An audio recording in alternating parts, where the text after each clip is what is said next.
Alors on va prendre la flèche noire et on va cliquer à côté de la page, comme ça rien n'est sélectionné. Sinon, en allant double-cliquer sur le style, on risque d'appliquer le style sur tout le bloc qui est sélectionné, c'est-à-dire que les sous-titres vont devenir corps du texte. Voilà, il vaut mieux donc cliquer à côté de tout avec la flèche noire pour tout désactiver. Et puis alors on va aller double-cliquer sur corps du texte body. Oui, c'est vrai qu'on aurait pu aussi faire un clic droit, modifier, mais prenons pas de risque. Cliquez à côté de tout avec la flèche noire, double-cliquez sur corps du texte body, juste à droite du nom, et vous avez le réglage du style qui apparaît là. Alors, il y a des choses qu'on peut faire ici. Pour juste voir qu'on arrive à modifier les choses, c'est aller faire des lettrines en début de paragraphe. Ça va être super moche, mais enfin, comme ça, vous allez voir comment ça marche. Lettrines et style imbriqué.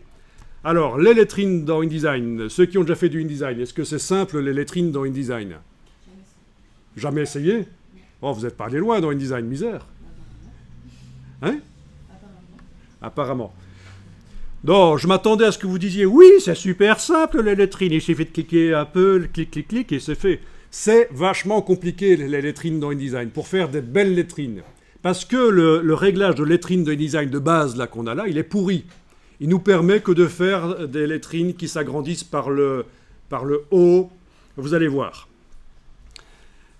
Et donc, il y a une technique pour faire des belles lettrines dans InDesign, mais on ne va pas la voir aujourd'hui. C'est pour peut-être au deuxième quadrimestre. Alors, vous allez choisir ici que la lettrine va... Ben d'abord, vous voyez ce que c'est une lettrine? Non. Les lettrines, ce n'est pas les endroits dans la ville où on va faire pipi. Ça, c'est les latrines. Hein? Attention, ce n'est pas la même chose.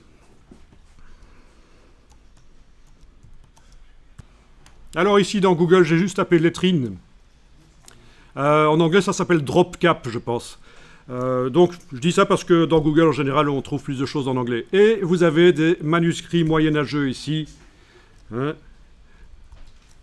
Voilà. Ne lisez pas, c'est le Kama Sutra du moine. Je rigole. Alors, vous avez ici la première lettre qui est enluminée. Ben voilà, c'est ça une lettrine. Sauf que là, la lettrine, c'est une grande lettre, hein, la première lettre du premier mot. Et elle redescend dans le paragraphe. Et bien justement, ça, pour arriver à faire ça dans InDesign, non, c'est pour arriver à la faire sortir, justement. Je pense que, si je me souviens bien, ça va faire comme ça dans InDesign. Et si je veux la faire sortir en dehors du paragraphe, c'est là que ça commence à se compliquer. On va tester, parce que je ne me souviens plus exactement la lettrine. Là, j'ai comme un trou de mémoire. Alors, vous allez enclencher la case aperçue en bas à gauche de la modification du style corps du texte. Et on va augmenter le nombre de lignes, justement, oui, de lignes. Voilà, 2 lignes, voilà. OK. Oui, c'est ça, ça rentre dans le paragraphe. Voilà. Et si je décide que je veux la faire dépasser en dehors du bloc de paragraphe, c'est là qu'il faut jouer avec des styles imbriqués. C'est un peu plus compliqué. Ou la faire déborder en dehors de la colonne aussi, vers la gauche. Si je veux la faire aller vers la gauche ou vers le haut, il y a des astuces. On ne va pas les voir ici. Mais en tout cas, vous voyez que vous arrivez à faire en sorte qu'il y ait des lettrines. Idéalement, dans un magazine, si on veut utiliser des lettrines, parce que ça peut être sympa. Ça peut être sympa parce que ça amène un peu de fantaisie dans le document. Hein. On ne fait pas ça dans un rapport d'entreprise. Hein. Mais dans un magazine, pourquoi pas. Ce qu'on fait parfois, c'est... Déjà, on ne le met pas sur tous les paragraphes. On va faire des paragraphes spéciaux. Le premier paragraphe de l'article qui va avoir la lettrine. Et peut-être qu'à différents endroits dans l'article, il y aura d'autres lettrines, mais plus petites.